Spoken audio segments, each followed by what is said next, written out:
So that public hearing on the proposed Walmart ended just a few hours ago, 1 a.m. as a matter of fact. For more on what the Environmental Planning Commission decided, let's head over to David Romero, who is live in the Newsplex. Good morning, David. Well, good morning, Elizabeth. It has been denied. That's on the part of those commissioners. They rejected the plans on building the big box store on a 5-2 vote. Now, the public meeting, which lasted for over 11 hours, put to rest for now the issue of building a new Walmart on the southeast corner of Coors and Montano. The city's Environmental Planning Commission stepped in recently and said that the plans for the store might not comply with the city ordinance for stores of the type, which says it must have full access to a major 4-lane road. In this case, that would have meant Coors Boulevard. Several hundreds of people packed the convention center to voice their opposition to the store being built, many also citing reasons that it could add to traffic congestion in the area and that it was too sensitive of a spot so close to the Bosque to build such a store. You know, it was real surprising at the end of their speeches, they all said that they're going to vote against it. So I'm really happy with it, and obviously it's not over. An appeal on the decision can still be made to the Albuquerque City Council, where that final decision ultimately rests. Elizabeth, back to you.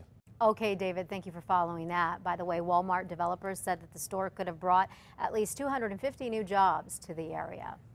Later today, we are set to find out more about a new deal having to do with the Balloon Fiesta maid and the city.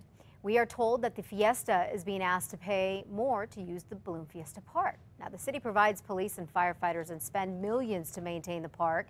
Taxpayers foot much of the bill. Right now, the Fiesta pays the city $50,000 every year, but now the city wants to increase the rent to $100,000. The mayor and Balloon Fiesta officials will hold a news conference this afternoon. We'll, of course, keep you updated on what ends up happening.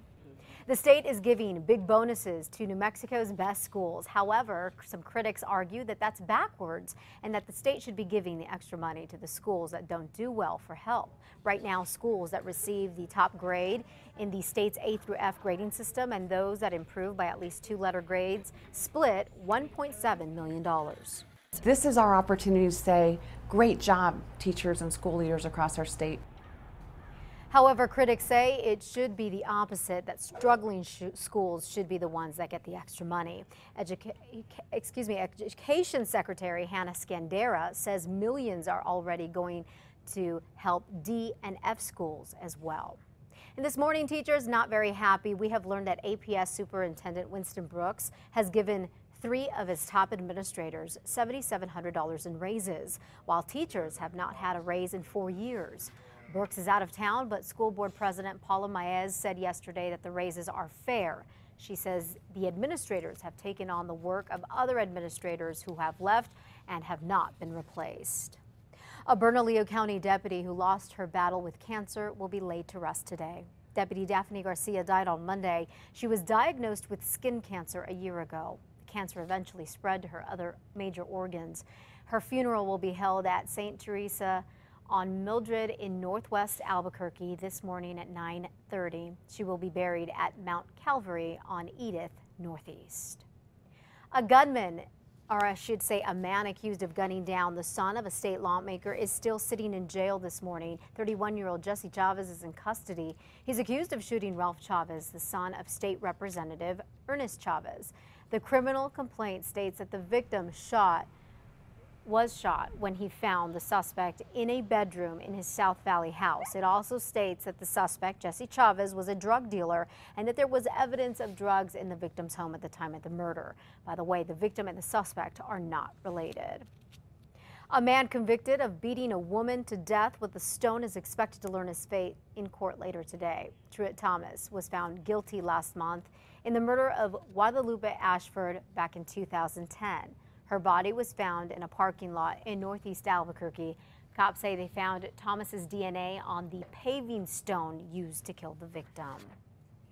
We have learned some contaminated peanut products from a New Mexico plant could now be affecting schools. The federal government has alerted school lunch programs in 16 states to check to see if they have Smucker's Uncrustables sandwiches.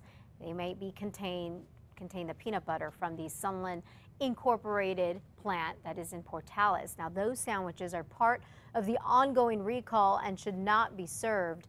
Products from the New Mexico plant have been recalled because of salmonella contamination.